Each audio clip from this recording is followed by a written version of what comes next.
اور قوم فرعون میں جو سردار تھے کہنے لگے کہ کیا آپ موسیٰ اور اس کی قوم کو چھوڑ دیجیے گا کہ ملک میں خرابی کریں اور آپ کو اور آپ کے معبودوں کو چھوڑ دیں؟ اس نے کہا کہ ہم ان کے لڑکوں کو تو قتل کر ڈالیں گے اور لڑکیوں کو زندہ رہنے دیں گے، اور بلا شبہ ہم ان پر غالب ہیں۔ موسیٰ نے اپنی قوم سے کہا کہ اللہ سے مدد مانگو اور ثابت قدم رہو، زمین تو اللہ کی ہے، وہ اپنے بندوں میں سے جسے چاہتا ہے اس کا مالک بناتا ہے، اور انجام تو پرہیزگاروں ہی کا بھلا ہوتا ہے۔ وہ بولے کہ تمہارے آنے سے پہلے بھی ہم کو اذیتیں پہنچتی رہیں اور تمہارے آنے کے بعد بھی۔ موسیٰ نے کہا کہ قریب ہے کہ تمہارا پروردگار تمہارے دشمن کو ہلاک کر دے اور تمہیں زمین میں خلیفہ بنائے، پھر دیکھے کہ تم کیسے عمل کرتے ہو۔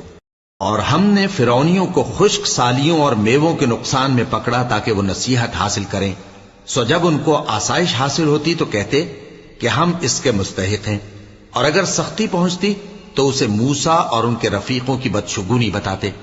دیکھو ان کی بدشگونی اللہ کے ہاں مقدر ہے، لیکن ان میں سے اکثر نہیں جانتے۔ اور کہنے لگے کہ تم ہمارے پاس خواہ کوئی بھی نشانی لاؤ تاکہ اس سے ہم پر جادو کرو، مگر ہم تم پر ایمان لانے والے نہیں ہیں۔ تو ہم نے ان پر طوفان اور ٹڈیاں اور جوئیں اور مینڈک اور خون کتنی کھلی ہوئی نشانیاں بھیجی، مگر وہ تکبر ہی کرتے رہے اور وہ لوگ تھے ہی گناہگار۔ اور جب